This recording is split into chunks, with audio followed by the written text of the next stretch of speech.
says Zane ain't OP? Where you be at? I'll see you guys looking at the video. I know you guys are saying Zane ain't OP, but with this build, you're going to be super duper OP because you're going into God mode. Today, I'm going to be sharing with you my Zane God mode build.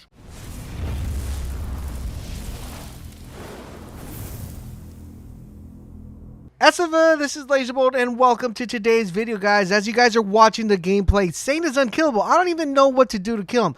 I'll throw a grenade at myself. I'll run over a barrel. I just don't know how to kill him because this build is just so OP. But before I share with you guys the build, I do want to remind you guys about our giveaway. We're giving away 4 free copies of Ghost Recon for the system of your choice. To participate, all you got to do is click the link down below in the pinned comments to enter the giveaway. All right, so what exactly is this build we're talking about today? We're going to be taking a look at it, and we're going to be exploring a lot of things because we're going to be checking exactly what makes this build OP, what are the attributes that we have going into the skill tree, and why is it unkillable? Let's go into the builds and find out what makes this build a God mode build. All right, so within our skill tree, guys, we're going to be speccing into Undercover. We're also going to be speccing into Hitman, and we're going to be taking one ability from our double agent tree. So let's go ahead and get started with the Undercover. Undercover, we're going to start off with row number 1. We're going to get Adrenaline. It's just going to increase the action skill cooldown rate. Very important because we're going to try to keep our skills up as active as they possibly can. Next up, we're going to go with Brain Freeze. What this is going to allow Zane to do is that every time he hits a crit hit, it's going to slow the enemy and possibly freeze him. Next, we're going to go with Stiff Upper Lift. This is going to give damage resistance. Any bullets that you take or any sort of damage that you take, it's going to make you resistant to that damage type. Then we have Rise to the Occasion. This is extremely important because we're not going to be having any shields with this build, so a lot of health regeneration is going to be required. We're going to skip row number 3 and go straight to row number 4. For row number 4, we're going to go with Really Expensive Jacket. What this is going to do is any elemental status effect that Zane takes, it's going to reduce the duration on that. Then we also have another one which is called Futility Belt. Zane will become resistant to non-elemental damage. Really important for high-end content as some enemies are firing non-elemental weapons, so it's really good. Now, the good thing about this one, it also comes with a kill skill, which happens to be that every time you kill an enemy, all the elemental damage Zane takes is converted to non-elemental damage. And as you guys see on the top, we're resistant to unelemental damage, so you guys see the synergy working right there. Then we're going to work our way to row number 5, and we're going to go with Refreshment. And this one is really important because this is what's going to be giving us that God mode. Whenever Zane damages a frozen enemy with his weapon, he's going to gain some of the damage back as health, so it's just going to make us very tanky and very OP.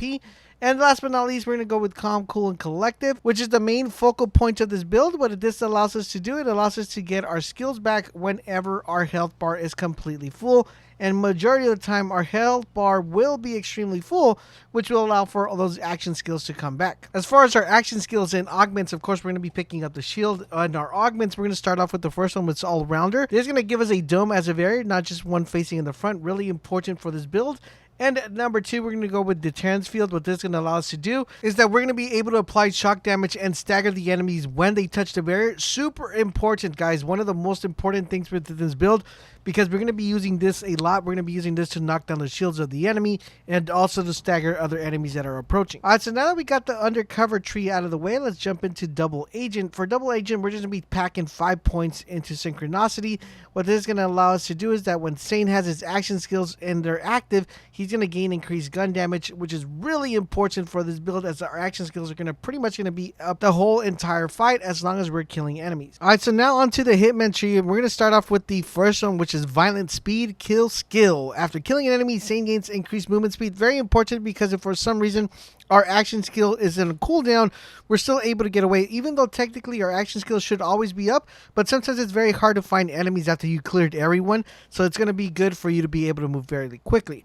Then we're going to go with Violent Movement. Same gun damage is increased when moving, so it's going to be important as well because remember, we're going to be in our bubble or in our dome very frequently. We're going to be moving around the map quite often, so increasing our gun damage while moving is always a plus. Then we're going to go with Cold Hand. Zane gains increased reload speed. This is a kill skill, so after killing an enemy, Zane's reload speed is increased for a few seconds. Really important because the weapon we're going to be using, it has a long reload time, and allowing us to actually get that fast reload after a kill is going to be very, very important. The only problem with this one is sometimes the duration kind of doesn't stack up and it could be a little bit glimpsy. So just make sure after you kill someone, reload so you can get that fast reload. Then we're going to go with drone delivery. Our drone's going to be constantly up in the game, so it's going to be throwing grenades. So make sure you have this one equipped so you guys could be lobbing the grenades as well. Remember, it uses the grenade that you currently have equipped, so make sure you put a really good one. Then we're going to use the skill called Salvation Kill Skill. After killing an enemy, same weapon gains lifesteal for a few seconds. This is what's going to give us that survivability and put us in complete God mode. Then we're going to go with Death Follows Close. All the same kill skills gain increased effect and duration. Really important because our kill skills are going to be constantly active and proccing every single time. So this is going to make it super important. Then we're going to go with Violent Violence Kill Skill. After killing an enemy, same gains increased fire rate for a few seconds, making our weapon fire a lot quicker. We're going to try to max this out to 5, so whatever number you have on your class mod, just make sure you get it to 5. Then we're going to go with Playing Dirty. After killing an enemy, Sane's next 5 shots all have a chance to fire additional projectiles. Really effective, giving you the nice boost. Once again, depending on your skill mod, just get it to 5. And then we should technically have 1 for this one that's automatically given to us by our mod. And this is called Good Misfortune Kill Skill. Killing an enemy increases same action skill duration. Really important, as this is going to allow us to keep our action skill active a little bit longer. Alright, so now that we got the skill tree out of the way, let's talk about items that are going to be part of a requirement when using this. So as far as weapons are concerned, I like to have some cryo weapons, and I love having the crossbow. The crossbow's a really, really good weapon. Not only does it have a lot of power, but it's really effective. The only downside to this particular weapon, of course, is the reload time. I wish it was a lot faster, but since we have that ability where it allows us to get a reload after every kill, keeping in mind that we're reloading after every kill is going to make this weapon even more potent, as we'll be able to use this more often. Now, as my secondary weapon, I run the Laser Splotter, another really effective weapon. The reason I run this one and not another SMG, because if I could, I would run another one, is just to make sure I keep my ammo active as much as I can. So I run an SMG and an AR at the same time to make sure I have enough bullets to dish out to kill the enemies. Then next up, I run another crossbow, but this is going to be for incendiary damage. The only reason I run this one in particular is for the anointed enemies, or when I want to kill a red bar really, really fast. Unless the modifier says that there is a negative of fire damage, then I switch this crossbow to a radiation one, and it still becomes really effective. So just keep in mind, every time that you do Mayhem 3, you're always constantly checking what are the negatives, what are the positives, so you know which weapon to switch. This is primarily the weapon you're going to want to switch. The first two, you're going to want to keep them the way they are. Last but not least, guys, I like to run this shotgun, which is called a Brainstormer. The reason why I love this shotgun is the fact that when you shoot someone that already has a shield, it also links up and shoots the rest of the enemies that are around you. So this is a really good one to have, because you want to get rid of the shields as fast as you can, and then switch over back to your SMG and do the rest of the damage. Now, this is the setup that I currently have. You could go with other weapons, but the two ones that I really want to make sure you guys use is definitely the crossbow and the Laser Splotter. These other two you could change to whatever feels more comfortable for you guys. Now let's talk about the major requirements. So for the major requirements, of course, we're going to get started with our shield. It is important that you get a Rough Rider shield, and big shout out to my community over on Discord for actually providing me with the Rough Rider shield. So I want to give a massive shout out to Gold Viking and to Snipe That Kitty for actually hooking me up with the Rough Rider shield. Thank you very much, guys. I really appreciate it, because this is pretty much a requirement for this particular build. What this is going to do, it's going to reduce incoming damage by 23%. So you will be absorbing shots, but you're not going to be getting that much damage. But it also grants you a plus 35 in max health, which allows us to get a really high stat within our health. The next requirement, of course, is the Executor. Now, the reason why we're using it is because it lets us get the 3 blues. Plus that, it also gives us a kill skill that it increases our accuracy, handle, critical hit damage, status effect damage, and status effect chance when using our skills. And since our kill skills are going to be proccing every single time, it's extremely important. Now, the only thing I wish I had better stats on this one, I wish I had a plus 31 SMG, a plus 31 AR, and a plus 30 grenade. I would keep it. So the only thing I would change here is the Jacob weapon accuracy. I wish it was a plus 31 in the SMG. That would make it a perfect and a god roll in my opinion.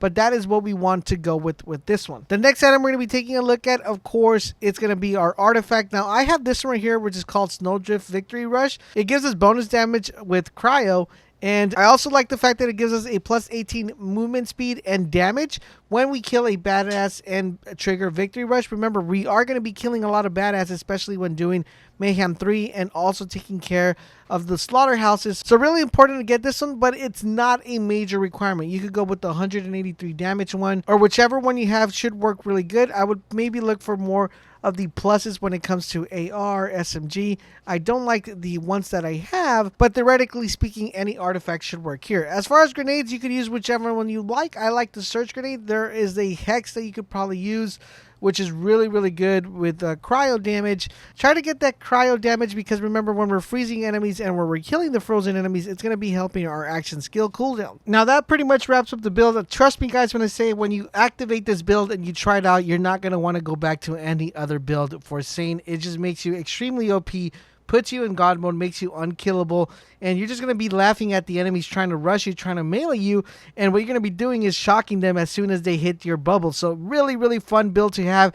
You're going to be keeping your action skills active. You do not need to do a glitch to keep your action skills because you're doing this within the synergy of the build. So by far, one of the best builds for Zane currently out right now. Don't forget, guys, if you ever want to stop by and have some fun, check us out on our stream. We stream on Facebook, Mixer, and also on Twitch. The links are down below for those streams. Don't forget about our giveaway. The links are down below as well. And also, if you're trying to find people to play with or trade stuff with, head over to our Discord channel. We'd love to have you guys there. The link is also down below in the description. Once again, thank you guys for watching, and I will catch you guys on the next video.